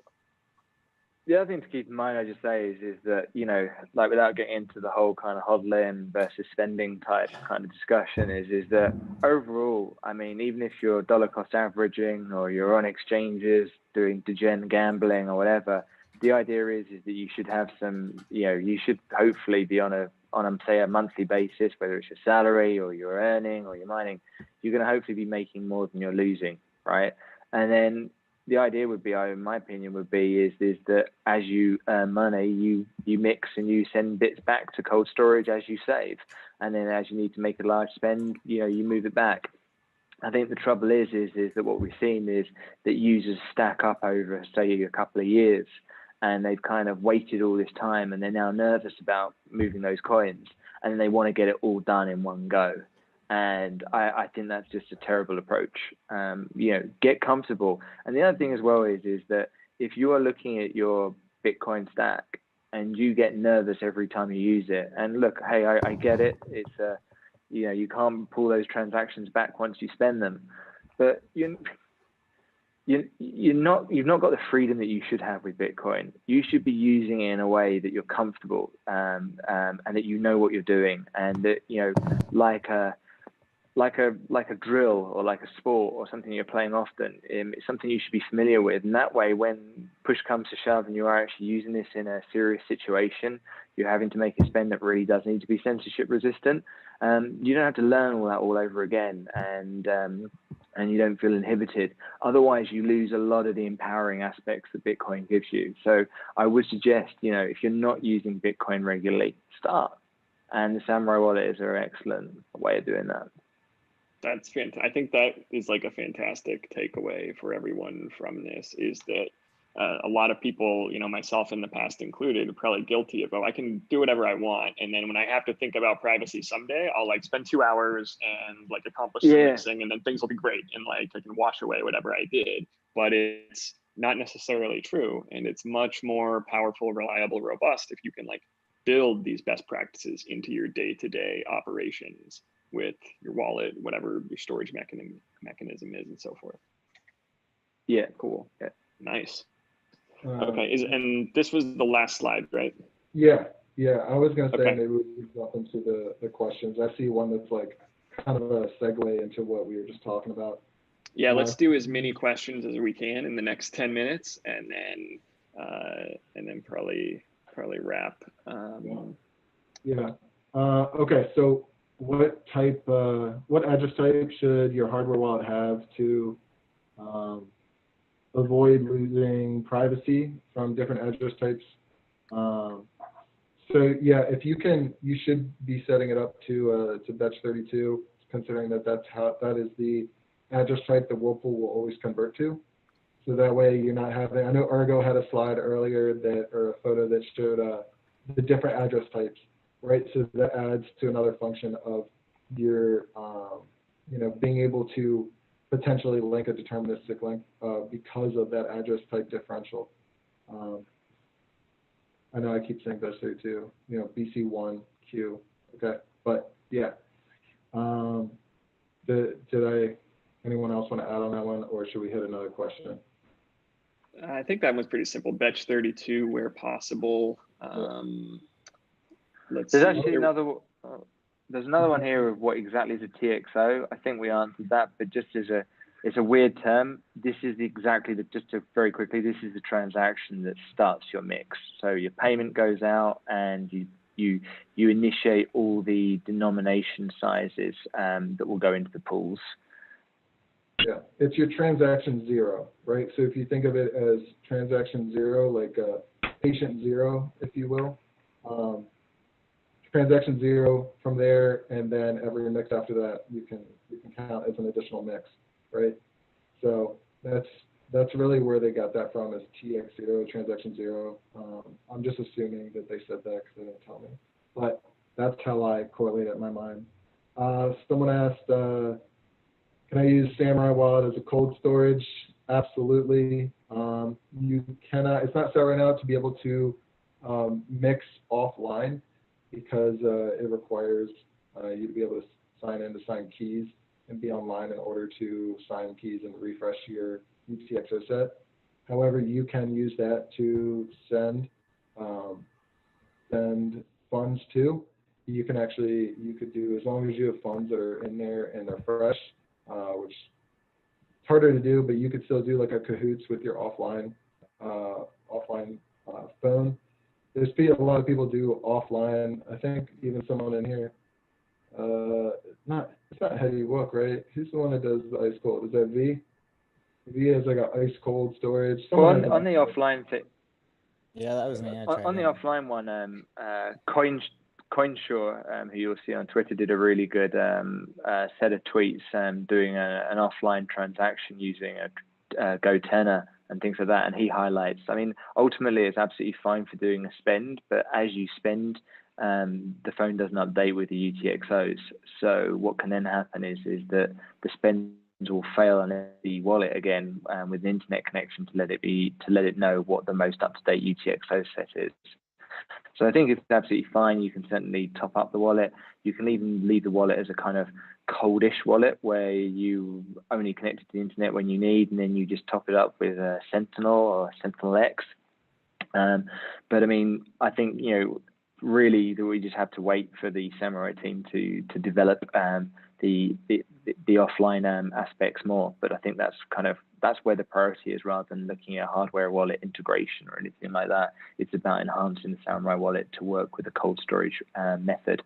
So the idea there would be is you use the Sentinel wallet as your main wallet to construct and spend, and then you get the Samurai to sign those transactions. I think that would be the ideal flow. Nice. Yeah, agreed. And I was going to jump into another. Did you have something else, Stephen? No, I had one more here from the chat. It's kind of a few questions together. Do you think Blockstream Green on iPhone will add mixing? I'm not aware of any plans that they have that they've publicly stated to do that. Does the Samurai node have mixing? If you're referring to the Samurai Nodal, then yeah, I believe the Nodal comes with Whirlpool. Dojo does not inherently include Whirlpool, but you can install Whirlpool alongside it. And in general, they ended with what should iPhone people do? My primary device is an iPhone. Well, yeah. I mean, it does sound probably repetitive to say like buy an Android, but for a while, I think I was resistant to buy an Android because in my head it was like, oh, I don't want to have a whole other phone that does all this phone stuff and I have to manage like a whole phone. But when I started to view it less as like paying a little bit for another phone and more of a bargain price to get a device that gives me access to Samurai that allows me to do mobile mixing with nothing else, then it became a lot more palatable. Yeah, Stephen, I can hop in. Yeah, like what the guys taught me today hugely was to just diversify like where you're holding your Bitcoin and the whole usage thing. Like just get really comfortable with using it. Like I really took that away more. And so yeah, this whole like second phone thing, it's not a second phone, it's a wallet. Like, so instead of just having a hardware wallet that's basically just a USB drive that just sits there in a safe or whatever, it's like you're actively able to do things with it and spend it. And so here's what I was gonna say that everyone's making me think about today. I was getting to this point, you know, with Lightning. Like I was excited about my Lightning wallet, you know, and I was shooting it around and doing stuff with it, you know, and I feel like that kind of fell off the table recently with like a lot of, I don't know, at least for me, like I just don't use it as much anymore. And so to me, it's like maybe mixing more and like getting into Samurai, you know, having an Android device or whatever, being more comfortable using it. That's kind of where I need to like put all that energy that I was using on Lightning over to that.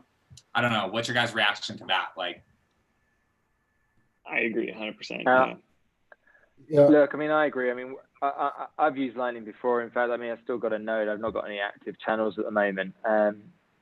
But I think the thing is that for me anyway, is that I see Lightning as a really interesting project, not for retail spending. I see it more in other aspects, I suppose, but that's another discussion for another day.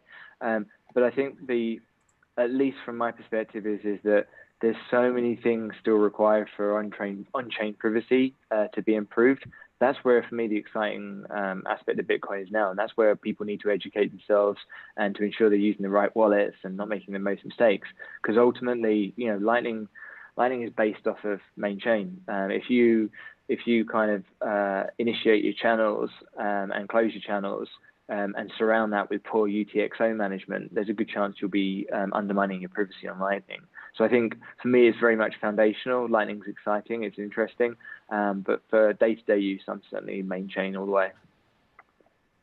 Cool stuff. I agree. I used to, so for me personally, like I used to use, actually, like Lightning is what really got me excited about Bitcoin. And, you know, back when that was first main chain and, or first went on mainnet and like Zap Wallet, I was super, super pumped. But like, as I started to dive deeper into this stuff, you realize like, man, what did I ever like really spend on it? I'm not saying there's not a place for Lightning, but like, it's not there yet. And I think that there's so much work to be done on chain that, you know, if you're not, like Max just said, if you're not doing all the right things on chain, it doesn't matter what you do off chain. Like, it doesn't matter what you do on LND. You've already like fucked yourself on you know, on chain, which is forever. So good job. You know, it's really about, and if you're not taking the time, like you should really take the time to learn this stuff, learn how to take control of your coins and take control of your privacy, because this isn't going to get better before it gets, you know, before it gets worse. Like the people are coming, and our privacy is, you need to go back and maintain your privacy. Like, do whatever you can to ensure that your privacy stays yours.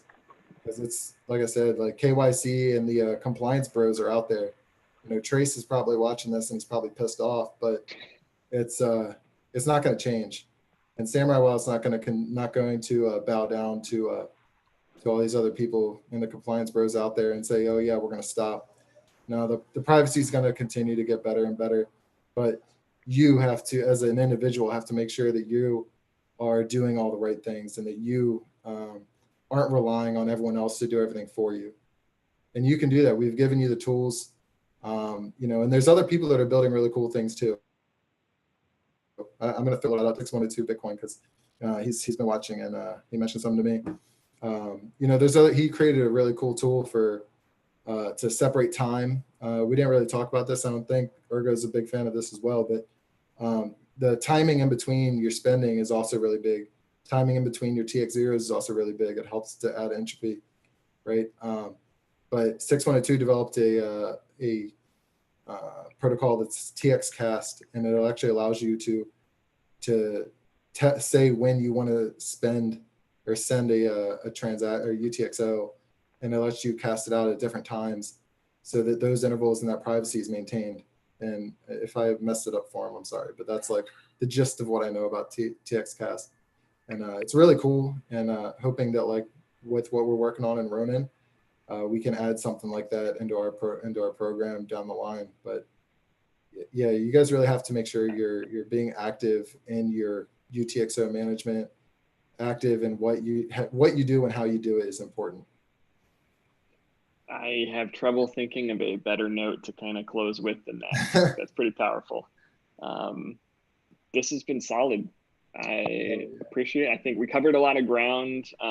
Hopefully everybody got some stuff out of this. We're live streaming on YouTube, obviously, and it'll be available there for reference. So if you want to like pause on a particular slide concept, dig in deeper or whatever. There are also a lot of public chat groups, especially on Telegram, for the Samurai Wallet products and community. Feel free to hop into those, and the relevant Twitter handles for everybody who was presenting on this is in the YouTube description. So give us a follow. I think, you know, the community is friendly and eager to help, so don't be intimidated. Just ask questions, and yeah, like Zelko so eloquently said, take privacy into your own hands. Yeah. Cool. All right. Thanks a bunch. And thanks everybody who was here on the Zoom too. The OC regulars and VIPs, Brandon, Joe, everybody. All right. Good stuff, guys. And hopefully this will be the first of multiple events too. There's a lot to talk about with privacy and various areas that we could dig more deeply in on. So we'll get stuff on the calendar for the future. Hell yeah. Thanks, everyone. All right. Thanks, everybody. Hey, thank you.